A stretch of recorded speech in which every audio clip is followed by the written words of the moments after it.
Open Door is the podcast multifamily owners, builders, and developers turn to for insights, ideas, and identifying solutions. You don't want to miss the latest episode. Welcome to Open Door by Cox Communities, a show dedicated to bringing you the latest information, hottest trends, and newest technologies for you to consider when making decisions for your multifamily communities.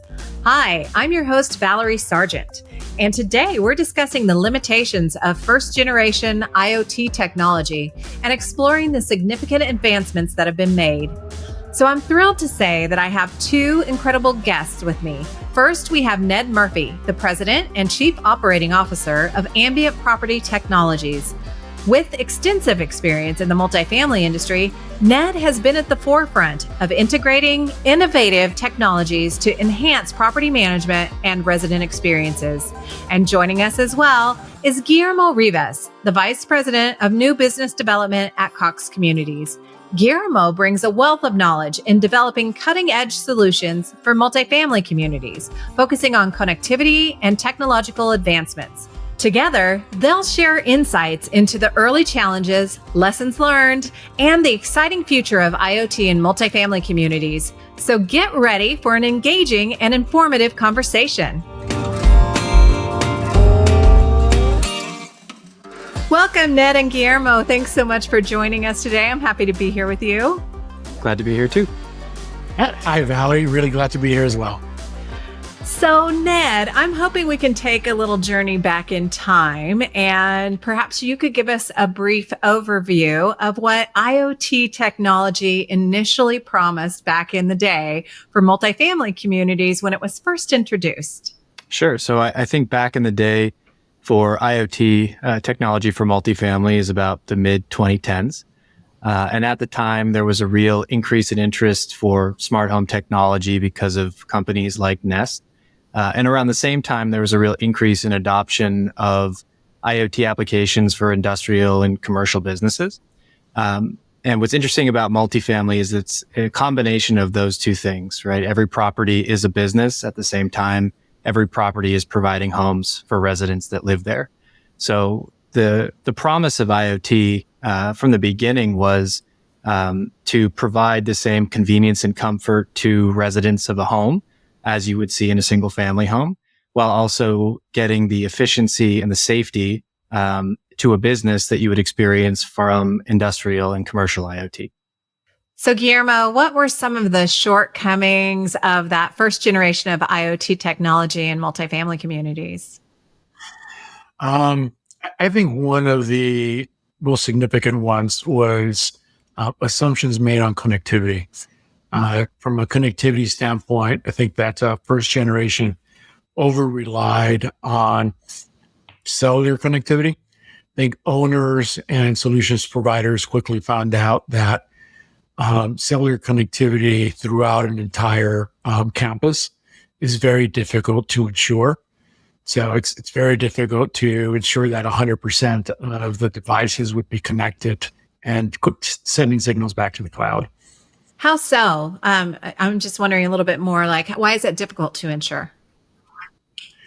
Cellular connectivity, as we know, if you especially live in an apartment, and if it's a high rise with lead windows and all of that, you're going to have very difficult, you're going to have a lot of difficulty with getting a cellular connection, getting anywhere from, 2 to 5 bars, and in some cases getting no bars in units, depending on where they're at the campus and how far away they are from an actual cell tower. I know I lived in a neighborhood where my cell phone store was right up the road, but actually at my apartment, I had difficulty getting a signal. So I've been there actually, now that I think about that. Yeah, absolutely. And you'd be surprised, especially in new developments, both single family and apartments. In the new development, cellular connectivity is really based on density as far as new towers going up. So if it's a brand new development, the density is not there to need a new cellular tower going up. So especially in new build, there were a lot of connectivity challenges for those providers that were counting on a cellular connectivity to get back to the cloud. So, Ned, what were some of the main concerns from residents and property managers from like a data privacy standpoint, too? I know that was always an issue when that Yeah. technology first came in. Yeah, I think whenever you have new technology, there's always a settling out period. And in the early days, in 2010s, I think companies and providers were still trying to settle on the best business model. And some folks saw that the data that was gathered by the platforms that they were deploying, that data, they could try to monetize that. So they could sell resident and sort of staff user data to third parties, and they could make revenue from that. Some folks even marketed to owners and developers that that's part of the way that they made money.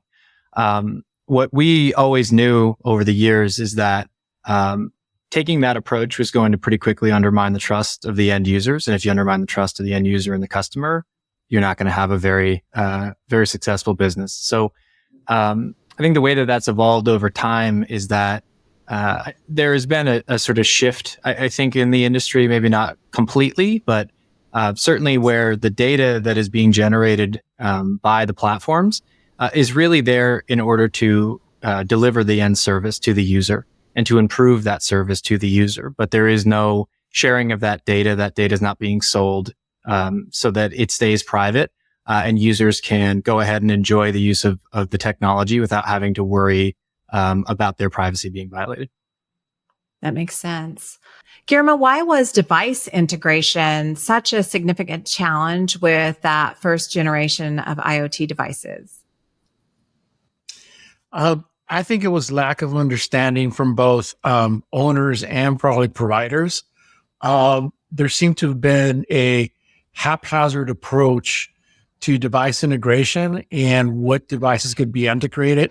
So the promise of any device, anytime, would work on a platform just wasn't true. And I think that now there's a clear understanding that the platform has got to be compatible with the choice of door locks, thermostats, sensors, et cetera. But in the past, I know that I saw a lot of requests of, we've got an existing smart thermostat. Can that work with XYZ door lock? And can that work with your hub? And why can't it? So I think there was a lot of initial education around device integration and how that would work, including the protocols, right? Whether it's Zigbee, Z-Wave. I think now we're in a place where most people understand that it's dependent on the protocols that they're on for wireless. Because it was the protocols that were causing a lot of the challenges then? Much of it had to do with protocols, but also ensuring that whatever platform we have, the devices are whitelisted for that platform as well. There's got to be a lot of QA done in order for the devices to work on anyone's particular platform. Particularly, if you asked in your previous question around security, right? You want to make sure that those devices are going to pass security protocols for whatever provider is installing those devices. Great. Thank you. Ned, what were some of the common reliability issues with early IoT devices? How did they impact day-to-day operations and costs?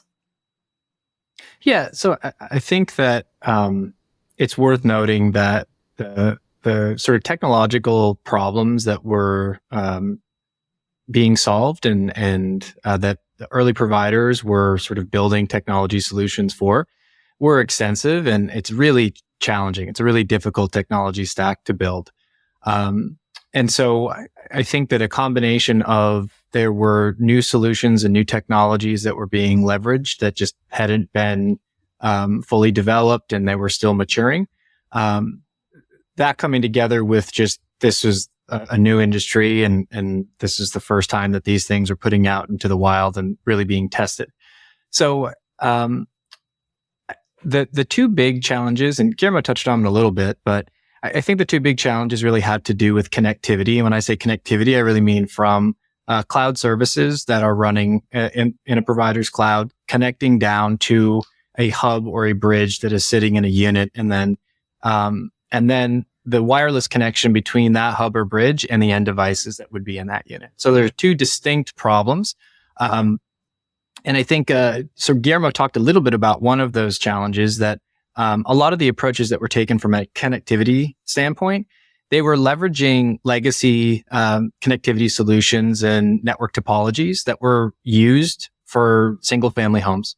And that works, pretty well for certain styles of multifamily properties. But when you do get into your mid rises and your high rises, that starts to become really challenging. And the same approaches that worked in the past, they just weren't working reliably enough for the specific multifamily properties with that kind of property type. Some of the other challenges as it relates to the wireless communication between your hubs and your bridges and your end devices, a lot of that had to do with the support for the protocol. So Guillermo mentioned Zigbee, mentioned Z-Wave. These protocols are technologies in their own right, and they need to be invested in. They need to evolve. They need to mature over time. And those things were still coming along, being refined, sort of smoothing out.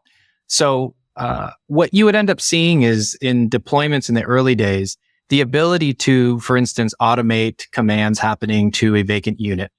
That might happen inconsistently because connectivity to that unit, when Wi-Fi or internet wasn't present, that was intermittent because maybe that unit was sitting in a dead spot from a cellular connectivity standpoint.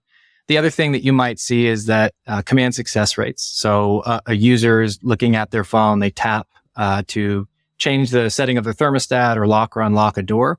The percentage of which those commands were successful was low enough where folks just didn't trust that the systems were going to do what they wanted them to do. And I think if you think about that, it kind of undermines the value of the platform. And so if folks aren't really adopting it because they're not seeing that consistency from a reliability standpoint, they're just not going to use it to the extent that it could be used. And that underpins the sort of fundamental value of the platform overall. Well, multifamily is slow to adopt anyway. And so when you have something that's not performing at a technology level the way that it should, they're waiting for everybody else to see, okay, is it working? Yeah. I mean, it happens with all new technologies, right? Mm-hmm. Whether it's you're using an iPhone in the late 2000s, guess what? It doesn't work the same way that an iPhone works today. So there's always going to be a bit of a curve, and there's going to be time for those solutions and the technologies to refine themselves and to get better. Very true. So Guillermo, to avoid mistakes, what tips would you offer property owners when they are evaluating and implementing new IoT solutions? I don't want to get on a pulpit. So I'm going to offer that Ned weigh in as well, because I don't want to go on for 10 minutes on advice on this. I will say one of the first pieces of advice overall is for an owner to have a clear understanding of their vision of what they want for their property. Once they understand what they want for their property, the next thing is have a good, clear understanding of what they currently have in their property and how they want it to work.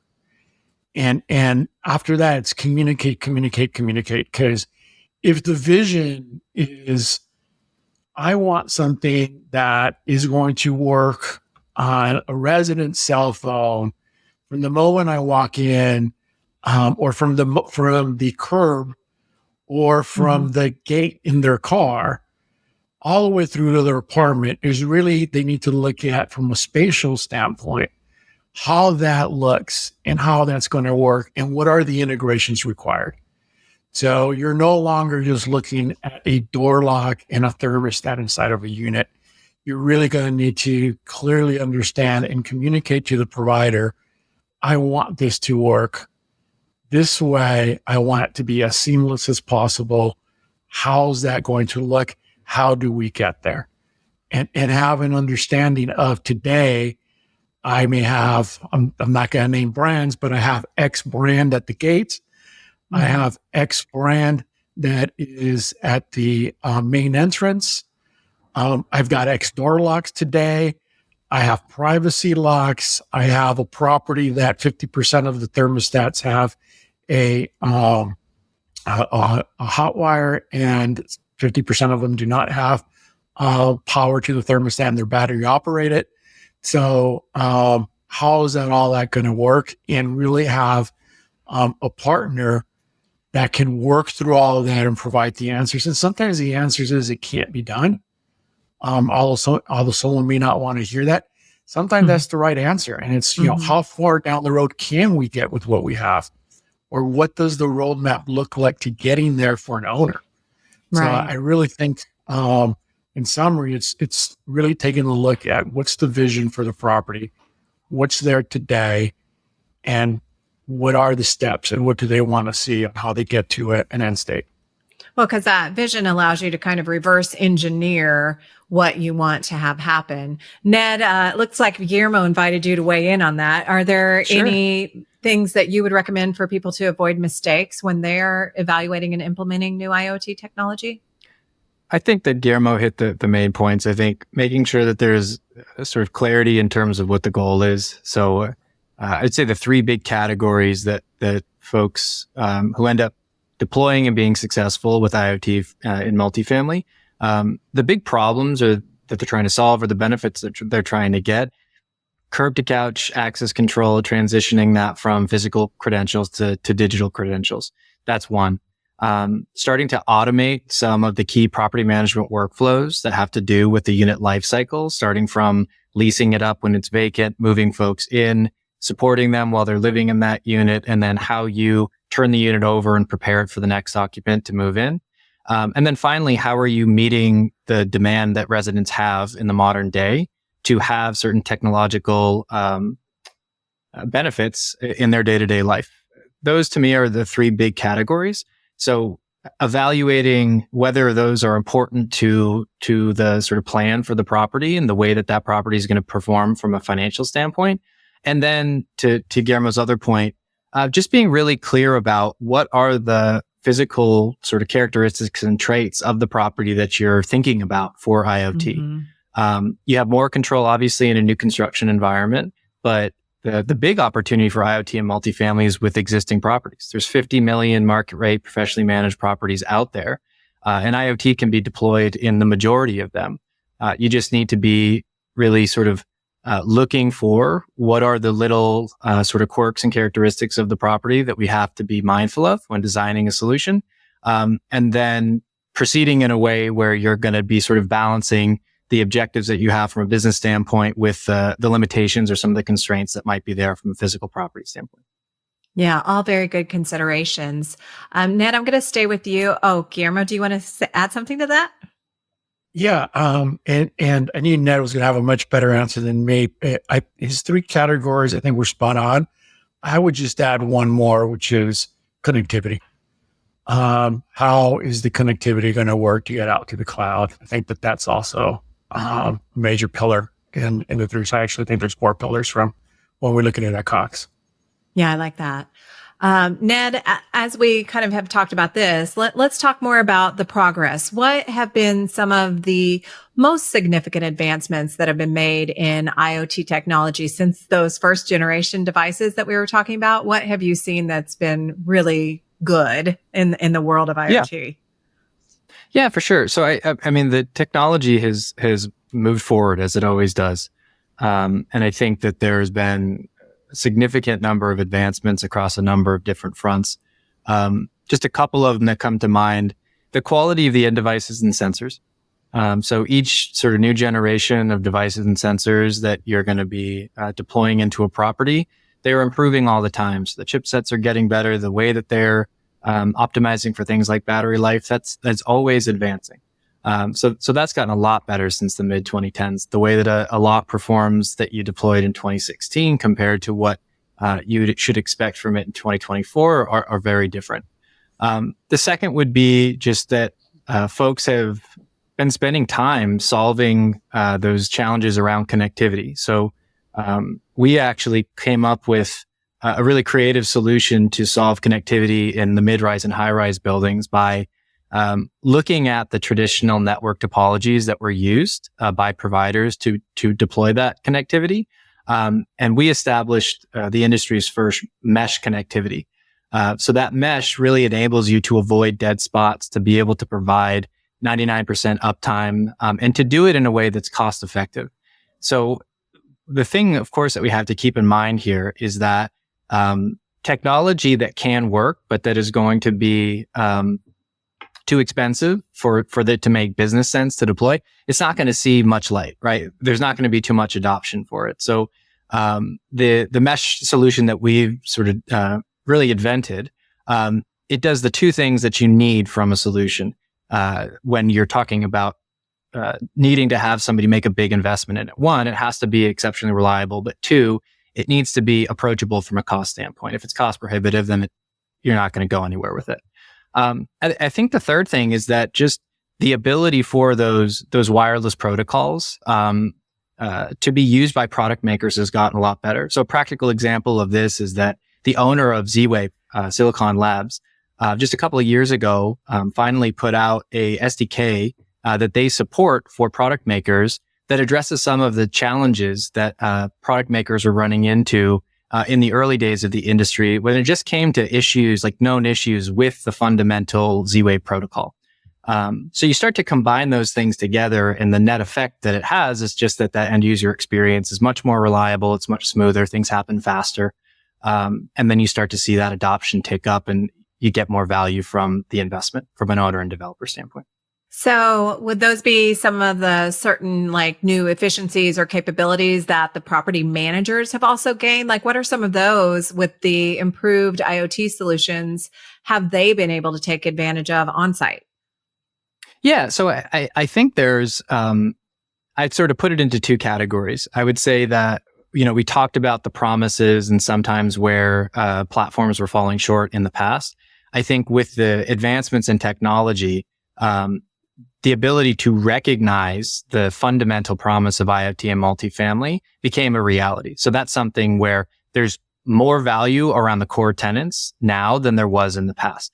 I think that what else has happened is there's been an extension of the applications of those sort of core devices and of the core platform in the property. I think Tours is a good example of this. So curb to couch access control, I think when most people think about it, they think about, okay, I'm a resident.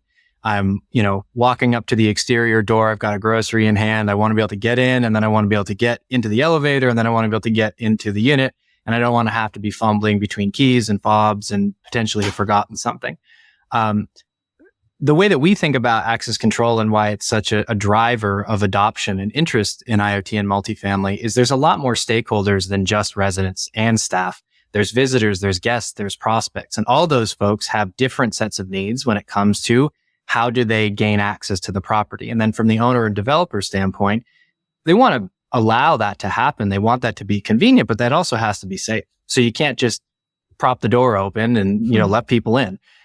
So I think, the COVID years started to really push on people to get creative in terms of, hey, how can we allow for prospective residents to see spaces, do it in a secure manner, but maybe do it with less staff on site or do it after hours. So when you start to have really reliable core technologies there, it allows you to extend the business application of those things and to get more value. So the ability to allow prospects in after hours, for staff to be able to trust that the solution is going to do that. You're not going to have someone show up for a self-guided tour at 7:30 at night and, actually, I can't get into the front door of the building to go and see Unit 101. So I think that that's a good example. It sort of builds off of the fundamentals and the foundation of the platforms, but starts to generate incremental value by leveraging a lot of the core technologies that have been worked on for many years. Definitely. We've come a long way with some of that technology, and it's amazing to see what they can do now. So Guillermo, how can they ensure that they choose reliable and compatible IoT devices? I know you said that the platform was important. I'm going to take this opportunity to answer that question with a little bit of a actual true life story of something that happened. So we worked with an owner at one point that was looking at devices, looking at our portfolio of devices, and at one point said, something, doing managed IoT is not something for us, but so we're going to go in a different direction and try and see what we could do on our own. They thought that they were being prudent in ordering the same brands that we had presented to them. And later on afterwards, they decided, something, doing it on our own isn't really working.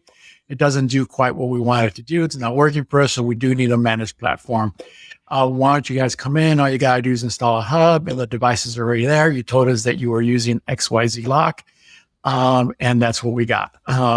Locked, when we got there, looked exactly the same as the current lock that we're using today, but it happens to be a discontinued generation model-wise by the provider. No. So they picked it up on Amazon for a lot less than what we were selling the updated lock. Now, the things that owners may not know is when a lock is discontinued by the manufacturer, as far as support-wise, it's not going to get security updates in the future. So that's a huge issue and risk that most companies, most platform providers are not going to take on that risk of whitelisting or putting that lock on their platform if they're not going to have security updates from the manufacturer. So Makes that's total sense. the importance and why it's important to make sure that the devices are compatible with the platform. Absolutely. So, Ned, what should property owners and managers look for in contracts and service level agreements that they have with their vendors to ensure successful deployments? Yeah, well, I think there's a couple of things. So, first and foremost, I would certainly come back to the point that we made earlier about privacy and use of data. So I would ensure that there's something in black and white that says that the data is not going to be shared or sold to third parties. I think that's an important one. I also would just say that some kinds of guarantees or safeguards around warranties and the expectation of performance of the platform and the devices. This is kind of taking it off a little bit and tying it back to what Guillermo was just saying. I think that folks sometimes, especially when there's pressure, will make a near-term decision and they'll sort of lose sight of medium-term and long-term strategy. And so folks that decide that they want to try to save some money by sourcing their own devices and deploying it, or even just sourcing their own devices, installing those devices, and then having a platform come in and support them. It's really easy to make mistakes. These things, they're very particular. You have to be very precise in terms of exactly what model, what firmware is running, and ensuring that that is being updated when it gets in the box and that's verified at the time of installation. So another recommendation that I would just have is be careful to try to really pinch pennies at the margin and to lose the ability for the provider that you're working with to extend warranties and performance to you, because you're trying to take on some of that work and you're just not getting the sort of collective benefits that come from working with a company that has probably been doing this for quite some time. One of the things that is beneficial in working with a provider that is really thinking about this end to end is that so much of the success of the deployment has to do with how rigorous was the inspection or the review of the plans, and then how effective was the design of the actual technology solution for any given property. So one of the things that we do that I think is something that should become a standard in the industry is that we have a no change order guarantee. So one of the things we pride ourselves on is that we're really meticulous up front about, let's make sure that we really do understand the nuances of this property, so that when we put forward a proposal, we put forward a design, if we get out there and something, we missed something, that's on us. The last thing that owners and developers like to deal with is a change order, where they've been really meticulous about a budget and understanding how that flows through to when their investors are going to see returns. And here comes a $50,000 bill because, we missed some little thing that is easy to miss, but it has significant consequences. So yeah, just in terms of the sourcing of the devices, being really dialed into that, making sure that you're working with providers that can give you guarantees that force them to put their money where their mouth is in terms of quality. And then also just making sure that you're really thoughtful about looking for that language to ensure that the privacy of the end users is going to be protected by that provider. Well, and Guillermo touched upon the security updates and things like that. Obviously they are important, but like how important for from a service level agreement, even are you working that into the agreement as far as regular security updates and firmware upgrades, maintaining that IoT device security and performance? Is that able to be worked into the agreements, or is that just something that's maintained? Well, I think you'd have to do it, since the providers are typically supporting lots of different manufacturers with lots of different protocols in terms of the way that they actually go about delivering those updates. How much is the property's responsibility? What's that? How much is the property's responsibility? Is it the provider doing all of that, or does the property have anything to do with it? I would say that it's the provider's responsibility. It's a managed service, right? Okay. One of the things that I think is important to note here is that these things evolve over time. So a choice that a device manufacturer makes, for instance, to end of life a certain device, to some extent, that's going to be beyond the control of a platform provider like us. So I think what is important from a service level agreement is that there is a transparency that's provided by the platform about updates that have been provided to the platform from the device manufacturers about what's happened to the device or the sensor that's been deployed in a particular property. So that will at least establish a sort of transparency around what are the potential risks of not upgrading a particular device to a version that is going to be supported moving forward. So that's the kind of thing that I certainly think should be discussed, and you should be looking to work that into the contracts that you have. Trying to control exactly how either side goes about addressing challenges as they come up. Solving that with a legal approach, it might end up taking a lot of time and some money.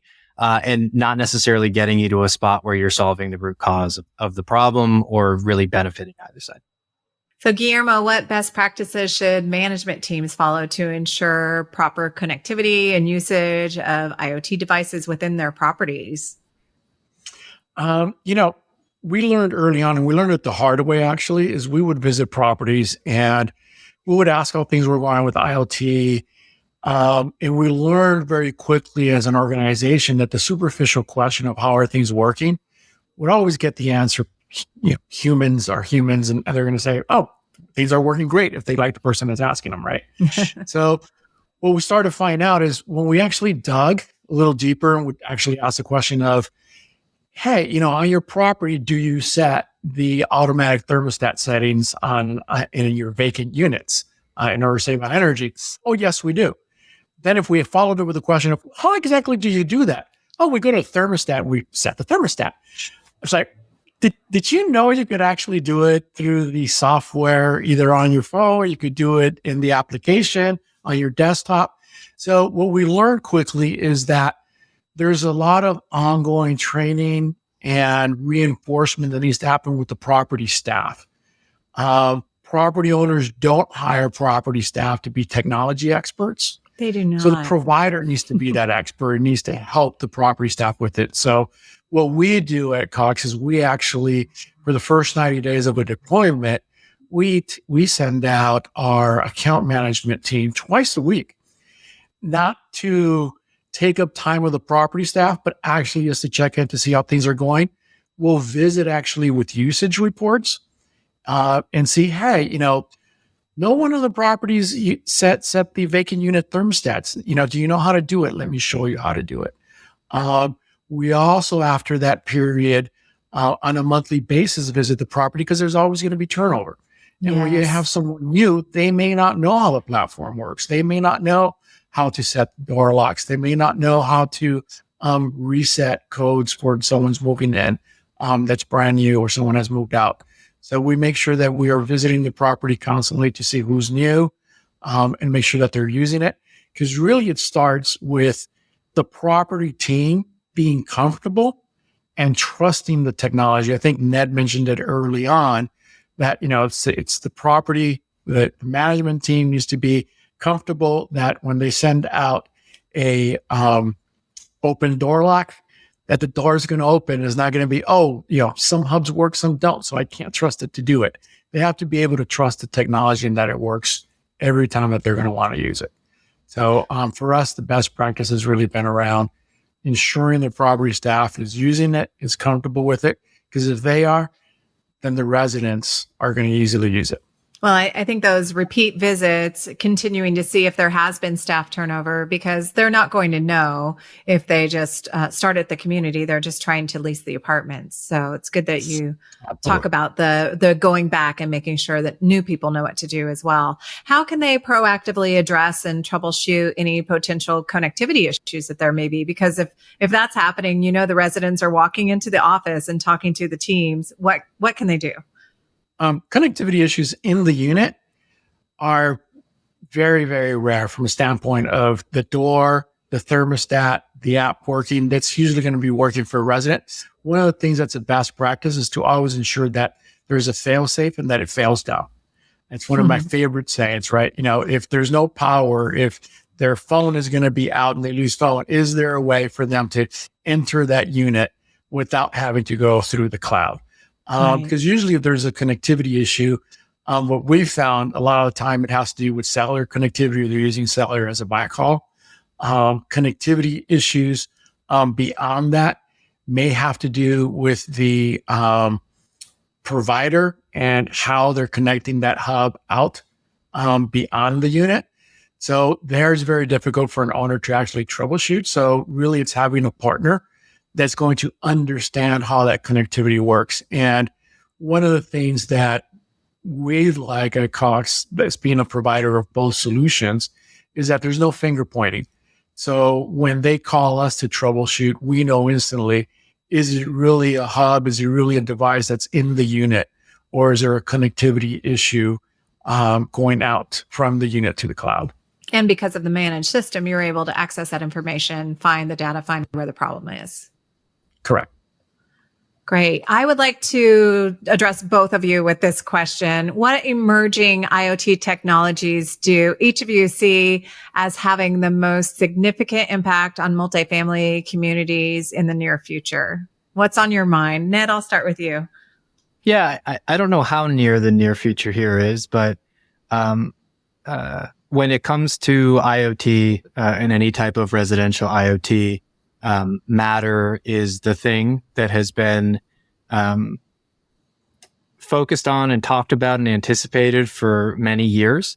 Matter is obviously a sort of interoperability standard that helps to address challenges with sort of fragmentation, both for end users, but then also for device manufacturers and for product providers. So I'm interested to see how Matter progresses over the coming years and what that does from a competition standpoint within the end device and sensor sort of realm. And to see if that can start to simplify, frankly, the job that we have to do from a platform standpoint of providing quality, cost-effective solutions to owners and developers. Interesting. Okay, thank you. Guillermo, what about you? I'm probably not going to have as sexy an answer as Ned. For me, what keeps me up at night from what I'm hearing from owners is everybody wants to move to having a single platform, single app for a resident, curb to couch. And that's starting to expand curb to couch, EV charging, right? So how do you incorporate EV charging? How do you incorporate billing? All of those things. So for me, it's going to be interesting how the future evolves when we're looking at how do we integrate all of these touch points and what does connectivity look like, incorporating Matter, Zigbee, Z-Wave, Wi-Fi, and all of the different needs that a property may have, everything from using AI or smart cameras and counting traffic to are the basketball courts being used, the tennis courts being used, or should it be wiffle ball or something else? I think pickleball is the new trend. Yes. I'm going to turn that into a trend. Or EV charging. How does all that get integrated into a property, and what is the easiest way for residents to access all of it?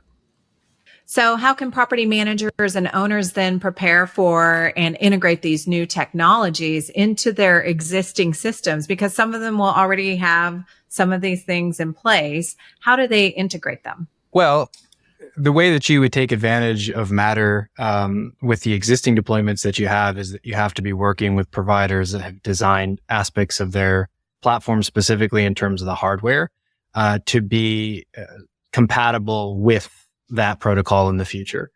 So one of the things that we do is that we're really thoughtful about what radios are in our bridges and our hubs, so that if there is a real sort of surge in terms of interest in Matter compatible devices, there's firmware updates that could be done where the end devices and the sensors that have already been invested in a property could be used moving forward. I think that it's also important to note that these devices and these sensors do have their own life cycle that they run. If you put a door lock in 2015, unlike a analog deadbolt that you might have put in 20 years ago, you're going to have to upgrade that lock at a certain point in time. So I don't think that it's a sort of the technology is a cure-all for the need to make recurring investments in IoT in order to substantiate the value of it and ensure the value of it over time. But there are certainly ways that you can approach sort of building your platform in a way that allows you to take advantage of some of the benefits that happen specifically around hardware as technology changes moving forward. Well, and it sounds like being aware of what the lifetime of a device might be and planning that appropriately in budgets as well, so that they're prepared when they do have to replace those things. Absolutely. Yep. So Guillermo, do you have anything to add to that? Absolutely. For us, is really taking a look at the backbone of the property and planning appropriately for everything that you're going to do. Because how devices communicate within the property, Zigbee, Z-Wave, Matter, even over Wi-Fi, addresses one piece of it, but then how the residents and everything else is going to get out of the property out to the internet is very important. So ensuring that the infrastructure is there, but also ensuring that the infrastructure is there for future commitments. So you may today be building a new build today, and you may have decided that you're not going to put EV chargers in today. But if you're going to plan for the future, you need to make sure that you plan for the infrastructure and the wiring and power to be there for where you may be placing EV chargers in the future in that parking lot. Because it's much more expensive to run an Ethernet line underground when the pavements are ready to be put in. So much easier to plan for in advance, even if you don't put it in. Same thing goes for any exterior things that you may want to mount that are going to require a hardwire connection. And not rely on Wi-Fi. So for us, it's really taking a look at, a new build where it's easy, where you can pre-plan it, save money in the future by ensuring that it's not future-proofed, but as future-ready as possible. And then in the brownfield world is, again, looking at, okay, what is the plan? And making sure that as you're planning for it, whether it's all up front of one, or you're taking steps to get there, that you have a good understanding of what it's going to take. You'd be surprised how many owners call us and say, hey, we just put in EV chargers, but there's no connectivity where we put it. Great. We can help with that, but then it's okay. How do we get connectivity to it? Are you okay with wireless? Or are you going to require a hardwire connection for that particular device? And then where is that wireless item going to be mounted that's going to be close enough? So got to take all those things into account. Well, and it just goes to show that it really does come down to each individual community, and they're all so different, and they require a unique and individualized approach for each one of them. So thank you both for so much information today. We've come to the end of our time together. And to wrap up today, I wanted to give you both a moment to leave the audience with a little bit of parting advice. Yeah. So what for each of you is the most important thing that you want them to take away from our conversation here today? Guillermo, I'm going to start with you for that one. I would say that from all things that we talked about, really working with a reputable company, that is asking the right questions to ensure that they understand the owner's vision. Where is it, whether it's a new build or an existing property, what is the end state they're looking at? And what do they want to make sure that they're prepared for? Again, I don't like, and I hate using the word future-proof because nothing's ever future-proofed, if you ask me. Right. But this, at least so that you can have a property upfront, know what it's going to take to be as future-ready as possible. So it's having that really good understanding, having a partner that asks the right questions to get you there. That's great. And Ned, parting words of wisdom from you, what are they?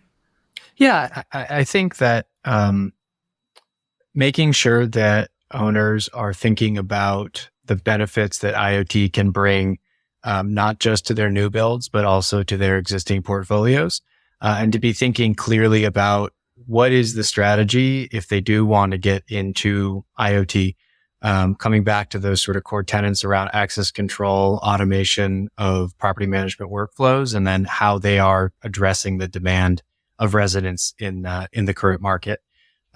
So keeping that in mind, and then working with providers that have experience and are going to be sort of transparent and straightforward about the approaches that they take in order to deliver value across those pillars.